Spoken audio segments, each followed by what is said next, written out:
We're really going to get on this rabbit hole? Abso-freaking-lutely. The NHL season suspended. Let's talk about it. Taylor Hall is going to be a free agent going into the whenever this season happens to end. And I'll be completely honest. Originally, never crossed my mind. I knew he was a free agent, was thinking, not somebody the Blue Jackets should target. But here we are now starting to question, should the Blue Jackets go after a guy like Taylor Hall, or could the Blue Jackets go after a guy like Taylor Hall? Two separate questions here. We're going to go after both of them. First of all, could the Blue Jackets sign him? I mean, why not? It was gonna pay Panarin good money to stay. Obviously, the Blue Jackets added Nyquist this season at $5.5 million a year, but this is a team with $16 million projected cap going into next season. Now, how much of that goes to Pierre-Luc Dubois? We don't know. Maybe $6.5 to $8.5 million. I'm completely spitballing here. We're not sure. We'll see where that goes there. So it would likely, take some cap reconstruction once you figure out that contract. Some other RFAs have to get signed as well. The Blue Jackets have to do a little bit of finagling here, but it's something that is easily doable. I think you look at the Dubinsky contract, that could take $5 million off the books. Somebody could take that contract on, or you could just wonder how much does this organization know about his injury. He's been out indefinitely, no timetable. You could just leave the guy on IR, and that frees up the cap space as well. But obviously, you can't have him returning halfway through next season, and then all of a sudden, bang, you're going to have some cap issues there. So that'd be something to look into. But if it's not Dubinsky, you also could go down the road of trading away a defenseman. We've talked about this before. It's going to be difficult for the Blue Jackets to hold on to their top 4 defensemen going into this expansion draft.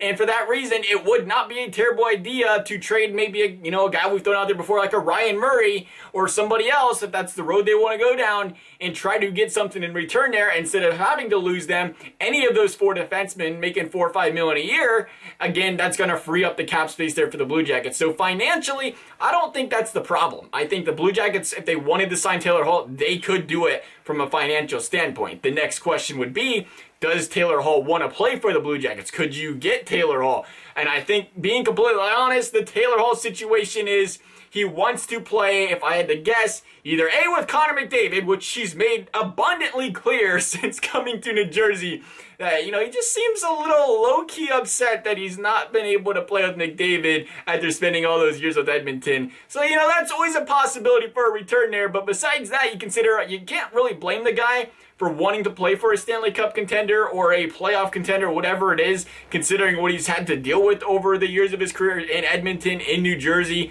Now he is playing for Arizona, a team that is contending there. But you can see there why it would make sense to why he would want to just, after winning the Hart, he's got that hardware. He wants to bring home the Big Daddy in the Stanley Cup. Now you can see why that would be a reason for him. But I think if that's the case, he could come to Columbus, because what the Blue Jackets did this year was prove, even without Panarin, even without Bobrovsky, this team's defense is for real, and this team can still contend for a Stanley Cup, at least for a playoff spot. Even the young goaltenders and Merzlikins and Korpisalo are holding their own right now. So I think it still remains an appealing spot for Taylor Hall to say, hey, I can come to this team. A team's loaded on defense, help them out from an offensive standpoint, and make some noise on this team. And just being quite frank, there's not a lot of teams with the cap space going into next season that could afford him anyway. So the Blue Jackets, for that reason, could be one of the better options for Taylor Hall, if that is what he's looking for, is a playoff contender. But here's the second question. Should the Blue Jackets trade for Taylor Hall? There's no question this Blue Jackets offense could use a dynamic player that can help create plays. Right off the bat, I'm thinking of, the effect this guy can have on Cam Atkinson, a guy that dropped 41 goals last season, who flourishes and plays very well with good playmakers around him. You pair him up with Taylor Hall, that could provide a big spark to this offense. And Hall, much like Panarin, has proven he has the ability in his career, much like he did in that Hart-winning season with New Jersey, to carry a line and carry a team on his back, which is, again, a player anybody would love having on their team, right? But here's where things get tricky with Taylor Hall. Taylor Hall is most likely signing for 7 years somewhere and getting anywhere from 9 to 11 million, if I had to guess. I would assume if he wants the money, the higher end there, he's probably going to sign with a non-playoff team, a team that actually has the cap space and the flexibility to just throw money at him. But if he wants to play with a playoff contender, I do feel like you're talking closer to the 8.5, 9.5 million range here.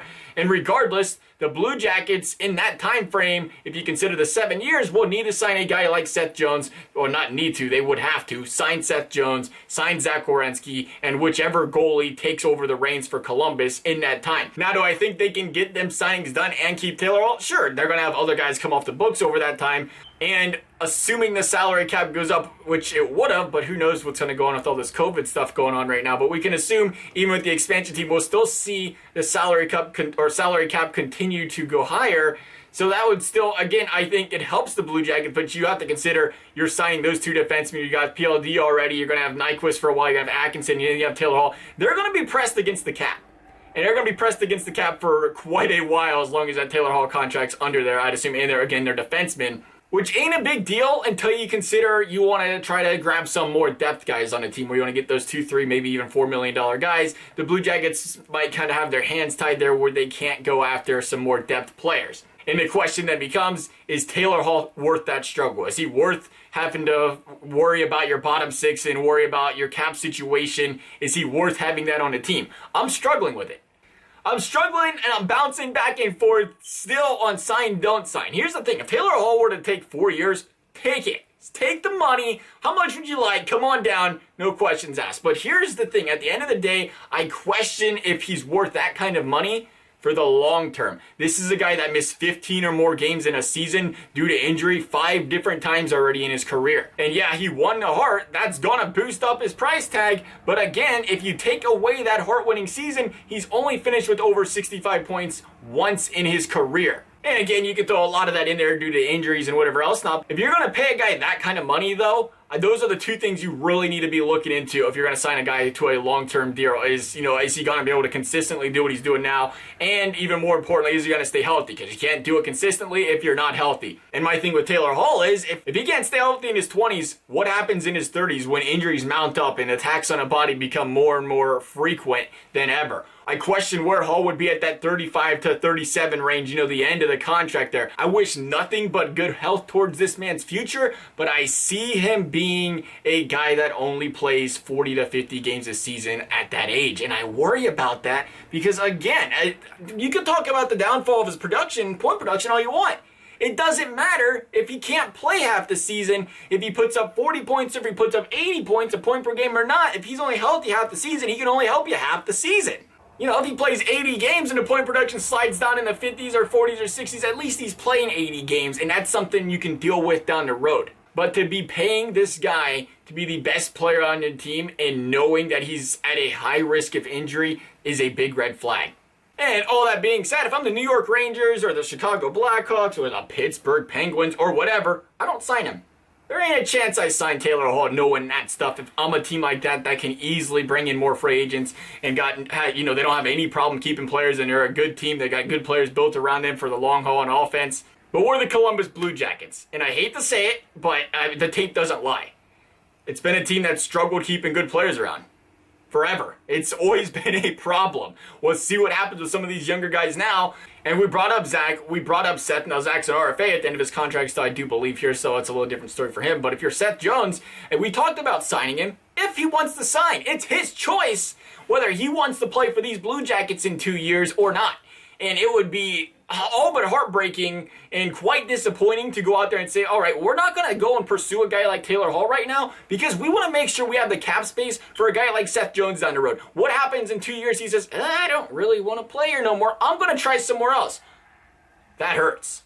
That hurts a lot. And more importantly, these guys are two elite defensemen. Call me biased, but they're two very good defensemen on steal of contracts right now where you have wiggle room because of their contracts being cheaper to improve this team and contend right now, next year, the year after. So I'm going to say it. Pursue him. Pursue Taylor Hall and worry about everything else further down the road. This is a team and a fan base that's been hungry for some playoff success, finally got some last season. It's not time to turn around and go into rebuilding phase. It's time to stay aggressive. If this season was a telltale sale of anything, is this defense is for real. The goaltending can hold strong back there. You need some offensive help though. Consider it a 2-year mini window if you want. This team's got a bright future past it, but if you want to talk about a mini 2-year window from a financial standpoint where this team has a little bit of wiggle room to sign a big name guy and try to make it work right now, this is the time to do it. Worry about the rest down the road here. I think you have to throw him an offer. You have to see if he's interested here, and you worry about everything else if it happens. At least when you're throwing Taylor Hall the money and he says, "I'll take it," you're keeping him. That's what concerns me here, is being able to retain all these players down the road here. Take a stab at Taylor. Especially you bring him onto this team and you become a cup contender. These guys have all the more reason to want to stay. Maybe even take a slight pay cut to make things easier for this team. You got to try to lock a stud like Taylor Hall down when he's out there. Whether he wants to play for these Blue Jackets, completely different story, but you got to pursue him, I think.